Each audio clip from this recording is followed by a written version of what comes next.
Huawei Y9, 2018, offers quad camera setup and comes with the same Kirin 659 chipset. With every passing month, we're losing the count on how many smartphones will Huawei release with the Kirin 659 SoC. Also, the phone boots Android 8.0 Oreo out of the box. Huawei did not reveal the pricing and availability details of the Huawei Y9, 2018, smartphone yet, but they are expected to come out very soon.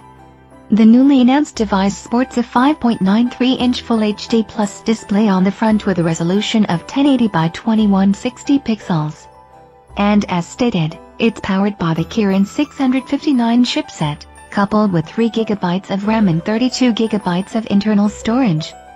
That's pretty bad from Huawei, as most of the phones releasing these days are arriving with at least 4 GB of RAM. The highlight of most of the Huawei smartphones releasing these days is the quad camera setup. It remains the same with Y9, 2018, as well.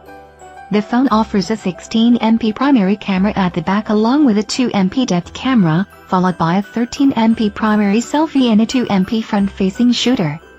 Both the front and rear cameras offer a portrait mode for depth shots. The device boots Android 8.0 Oreo out of the box, and it has EMUI 8.0 on top. The device draws the power from a beefy 4000 mAh battery unit. This is the highest capacity battery used by Huawei in all of its mid-range smartphones.